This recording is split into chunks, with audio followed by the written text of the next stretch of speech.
Chris Solis from CGC Games, who is just about to launch a Terrene Odyssey Kickstarter project, which is a Japanese RPG-inspired card game. Before we go into details of the game, what about a history of yourself in gaming? What got you into gaming? What kind of games do you usually play? Well, first of all, thanks for having me. I've been gaming since I was a child. I started off with video games and got into tabletop around, I want to say, when I was in elementary school. And I've been playing games ever since. After I stopped playing, well, I still play games. I played games, then I started running gaming competitions for like tabletop stuff, like Yu-Gi-Oh! And Magic. And eventually got to the point where I wanted to make my own game. And Terrene Odyssey is the first product of that. Okay, so you actually ran fully organised tournaments for Magic and that kind of thing. Were you a pro player yourself, or were you more of an organiser? I was an experienced player. I was able to play at a national level for Yu-Gi-Oh! But that's as far as I got in my skill level. But I was mainly an organizer. So CGC Games is the name of your company. It's a new company. Is this the first product? Have you got a history in other things? It's our first actual game. Our previous products were basically running these organized events. So we started off with like we did more tabletop. Like after I got off Magic and Yu-Gi-Oh!, we started running our own events for tabletop and video games alike. And we did over 200 events for various games, from like Smash Brothers, League of Legends, Magic, just gaming, because we love to get people together. So that's what we did for the last 7 years, and now we're here. Okay, so tell us a little bit about Terrene Odyssey. What is it? Terrene Odyssey is a battle card game that's modeled after a random encounter in a JRPG. Kind of like in Final Fantasy, or a game like Mario RPG, where your characters are in a row, and you give them commands to attack, and you defeat your enemies, and you gain experience, you level up, and you move on with your adventure. This game is that random encounter, but instead of a dragon, it's another party of adventurers. So what led to the inspiration of this? Obviously you're inspired by JRPGs, but what's the something in particular that kind of kicked this all off? Well, it starts off with the core mechanic. Let me talk about that for a moment. The core mechanic of Terrene Odyssey is that you get to choose your starting party at the start of the game. So in Secret, you get your deck, you get to pick 4 characters, give them items and commands, and your terrain, and you start with 9 cards in play. And I wanted to make a game where you can kind of start off with a composition of pieces immediately, and over the course of the game reveal them and play each other, but with cards. So when I got that idea, the flavor came second. I'm like, oh, this can kind of work with an RPG kind of feel. We can make them characters, we can make these items. And eventually they got married later. So the core mechanic became first before the flavor. Okay, so was it always envisioned in being a card game as well? You never thought of doing this in like a miniatures game or a board game? I didn't go with miniatures because since this is our first game, I didn't want to go that far. That's a lot of work. I'm unfamiliar with the area. I didn't want to jump into miniatures. It's definitely something I want to play with in the future, but I didn't want to start there. Regarding the board game thing, even though this is a card game, I kind of packed it all into one box, like a board game. Yeah. Like, I want an inclusive experience. I don't want people to buy packs or anything like that. You buy a box, you play the game, you have fun, all the pieces are cards. So you envision this as being just like a one-box release. It's going to have everything you need to play in it. Yeah, absolutely. I want it to feel like a one-box release. If I get the chance to make a sequel, that'd be great. But I don't want to rely on that. I don't want to give people half an experience. Everything you need is here. Okay, so is it customizable then, or is it set decks? It is customizable. The game comes in set decks. So let's say you open a box and you would have 6 different character decks you can play right away. Awesome. If you wanted to, you can scrap those decks, and also the game comes with a supplement, and make your own decks. There's some minor restrictions, but for the most part, you can go crazy and make whatever you'd like. By the time this goes out, you should be live on Kickstarter. Is anything special planned? Any stretch goals? Any kind of add-ons or that such like? We have a couple of interesting things. One, we have a crossover with a game called OVA, the anime role-playing game. Okay. So people that backed that game on Kickstarter will get my main character Zoe in that anime role-playing game, and people that back Terrene Odyssey will get OVA's main character Auren as a playable Kickstarter exclusive in our game. That is the only exclusive we're doing. We want people to have most of the tools so they can play the game. Mm-hmm. You also get an alternate art Zoe, which is our main character. So you get alternate art cards. We have plans for stretch goals to make more heroes. There's 6 heroes. We wanted to make 10, but we couldn't. So it'd be really nice if we can get the opportunity to complete the game as envisioned and get all 10 heroes. Okay, and you just mentioned the art on there. The art is it's very anime inspired, and it's actually extremely good. How did you go about finding your artist? Was it someone you already had planned, or have you gone and hunted out an artist? Well, let's see. I live in the San Francisco Bay Area, at least at the time when I started this 2 years ago, and I kind of just went to art schools and posted flyers, and I got a bunch of people to send me their portfolios, and I took the time to look at them. After that, I met with a few people, and I gave them very specific directions. I did most of the character design myself, and I did most of the art direction myself. I would give them very specific compositions and colors and styles to use, and then they would finish it. I wasn't too detailed on like, oh, I want this kind of hair or this kind of like that, but I gave them a very clear picture, let them finish it off with their own creativity, and then we created a character together. And I really think that that's what made our art come out really good. I was very specific. I wanted every character to feel like a character, not a unit or a creature. So I kind of had to envision what this character would be like before we could even get the art done. You mentioned the RPG earlier, and one of the Kickstarter bonuses would be a cross character between the two.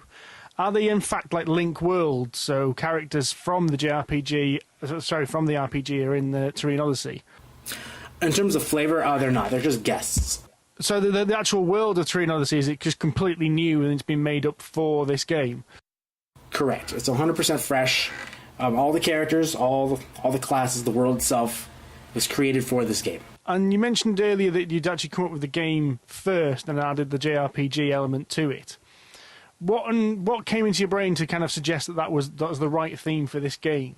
So when we were playing with the core mechanic, and we were deciding how many cards we wanted the player to start with, and we came up with 4 characters. At one point it was 6 or 3, or we didn't know. We were messing around with the mechanic, and 4 seemed like an appropriate amount of digestible information. It's not overwhelming. Players don't get analysis paralysis, and it wasn't too little where the obvious strategy was clear and the game's just played out the same way every way. So after we had 4 characters that we wanted, well, at the time they were just monsters or whatever, that we wanted the player to use, then we decided, okay, RPG, fantasy world, where can we get a fantasy world? And we didn't want to do traditional dwarves and elves and just copy and paste that in. So instead, we just kind of made up our own thing. So we just kind of went nuts and wanted to tell a story we wanted to make. I guess for that moment we took a break. Like, let's tell a story. We made up a story, and then took that and skinned the game. Okay, so there was not a specific anime or game you had in mind. It was just that was what naturally came in from what you were playing. Correct. Yeah, there's no direct influence from another series. I mean, some characters have influence from other series, but that's very specific to a character or a card as opposed to the entire universe. And even then, it's pretty vague. I'll be very happy when people catch them. So how detailed is this world you've built around it? Is it something you've just used to kind of add flavour to the cards, or could it go further and actually be a bit of a licensed world that could come into RPGs or video games or something like that? It can definitely be a licensed world, and we're very particular about the strength of a character relating directly to the gameplay. So if a character has 15 attack, all characters will look like they have that kind of 15 attack, as opposed to, having similar stats, but this one's a giant tower and this one's like a midget. We don't want anything like that. The power scale in the game and the art are directly correlated. We did that very intentionally. And after we detail a story, we wrote a story for about 30 characters. We used that to add little Easter eggs in the art. Like, for example, Jin is one of the main characters in the game, and his abilities, he's immune to his character abilities. So you'll see in the art that he's affected by other things, but never by another character's ability. He's always dodging that. So we kind of use that to tell a little story, and we call it his ambition in the art, but it also works in the game. So when people start realizing this when they're playing the game, they're going to feel like, hey, this is a universe that's really thought out. I mean, it does you look at some of the cards, and you can see the flavour coming through in all this. I mean, and I assume on the Kickstarter you're going to show some of this artwork off, because it is some beautiful cards and graphic design you've got there. It really stands out. Thank you. You're new to this kind of producing the board game. Are you doing this completely on your own, or are you brought in people who've got a history in this area to help you? For the most part, I started pretty much fresh. There's only 4 of us, right? So I do mainly the publishing. I did the game design, art direction. I'm the guy that's leading the project in general. I worked with an artist named Clay. He got my layout design, and he perfected it to the cards they have now. He's the guy doing like the rule book and stuff like that. That's really just polishing the art. And then I have my friend Jared, who does game balance with me. We're both we were competitive gamers in the past, and we both have a really strong understanding of accessibility and what a game's high meta game is like. And we're trying to make this game use both to be accessible and deep. And he is probably my strongest asset for this game, because I really feel like the meta game for Terrene Odyssey is really good, and it's also really easy to play. It's exactly the kind of game we wanted to make. So I'm really thankful to have him on my team. Megan Cheever was our lead artist, and we worked with several other artists which worked under her. But that was on a per-card basis. Megan was with us from the very beginning and still is with us now. And she's very excited to see the game get completed. So going a little bit into the actual game mechanics, you've explained a little bit how you have this starting hand or starting setup. What led to that, and kind of how did you balance that within the game? So what led to us was we wanted to make an early game interesting and strategic. So very tactical. So we got all these pieces. We came up with a starting party with the cards. Balance is an interesting thing, and we ultimately came up with a supply. So supply is each character takes up a certain amount of supply. 1, 2, 3, or 3 supply. And you can only have 4 supply with a character. So am I going to have 4 1-supply characters, or 1 3-supply character and 1 supply character? And people can kind of choose what kind of party they want. I want a big boss character that feels like an endgame kind of guy, but that's going to cost me 3 supply. We did that instead of having a growth curve like you would see in Magic, where things have different power. So you get a sense of scale and growth by getting stronger supply characters throughout the game, but they're actually all balanced for first turn reveal. And it keeps the game completely strategic. Right. There's some hidden information in the game. You have to really deduce and outthink your opponent in order to get an edge. And since you can come up with any party you want, people will have to choose between, I want to make a party that's balanced and just kind of has a mix of offense and defense, or do I want to make a strategy that's completely polarized and has a huge weakness but a huge strength? And when you're trying to figure out each other's parties, it gets really interesting. So a bit of a guessing game at the beginning then. Do you just, you're hoping that you've balanced your party for the opposition party, or does this kind of pulling the cards out your deck happen a few times? The game is always played 2 out of 3. So let's say I set up my starting party, you set up yours, and then the game began, we fought, and then I lost. Right. Game 2, it's still the same game. It's always played 2 out of 3. The game is relatively quick per game. So on our second or third game, I'm going to change my party based on what I saw from your deck. Right. And I can change it completely. But if I'm going to have 4 starting parties in my 3rd card deck, that means that I'm only going to have multiple strong early games, and I'm going to have a weak mid game. Well, you might have 2, and you might have a strong mid game for both. So it actually changes the way you build your deck completely from any other game. You have to consider what part of the game you want to strengthen, and how you want to play. So the rest of the game, are you drawing from your deck as in like a more traditional card game then, are you? Yeah. Once per turn, you'll draw a card. Those are your reinforcements.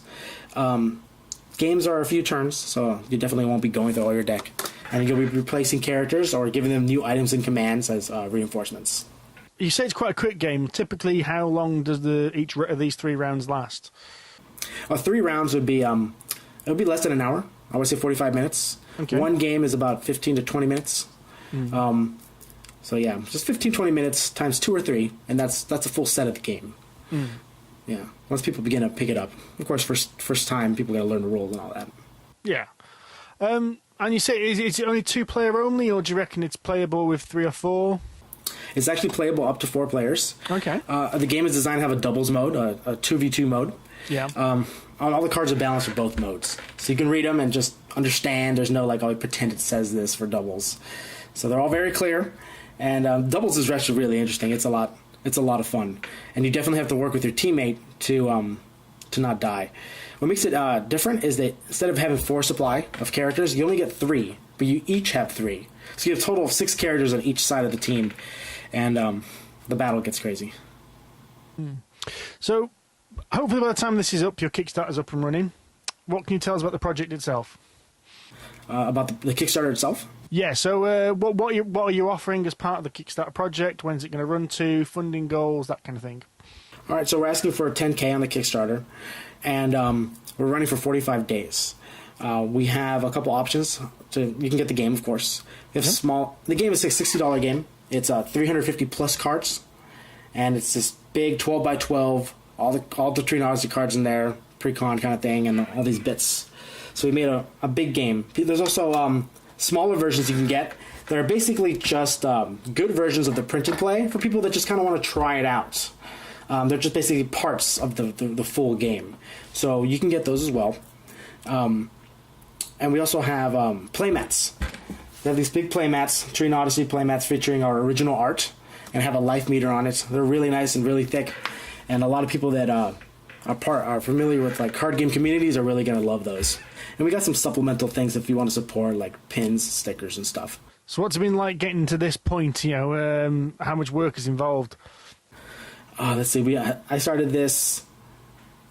This coming August would be 2 years since I started this project. Since I first opened the notebook. The art is what really took us the whole time. Like the first 4 months, we knew what we wanted to do. We had an alpha. We had the mechanics. Kind of locked that in. And then I spent the next year and a half just rebalancing every time.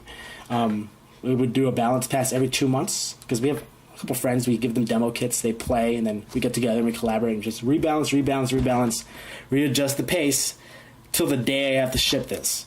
It's already at a fantastic point. It feels complete, but can never get enough balance testing in there. So it's been quite a journey, and it's also been quite a journey learning about the industry from a whole. I had to do a lot of research, a lot of studying, listening to a lot of the game design podcast to really understand what I'm doing and make sure I do it right. So I just had to learn an industry. It's been an interesting adventure. I can imagine it's a completely new venture. I can imagine that a lot of people seem to trip up on the Kickstarters. I think I have some people go in there without really researching it properly. So it's interesting to see how you've done all that background research. Apart from the Kickstarter project itself, where can we hear about CGC Games and Terrene Odyssey? So the most active place I'm on is on Facebook, facebook.com/Terrene Odyssey. I post there every day. There's also TerreneOdyssey.com, and on there we have all our social media links, and we're all in the populars like Instagram, Twitter, and Tumblr, and you can learn all about Terrene Odyssey in these social medias. If you follow one, you'll bleed into the rest. People are welcome to follow me on Facebook. I post every day. I'm very social, and I love to talk about games. Good luck with the project. Thank you. And hopefully next time I speak to you, it's fully funded and in production. Great. Excellent. Thank you very much for your time. Thank you for having me. Cheers.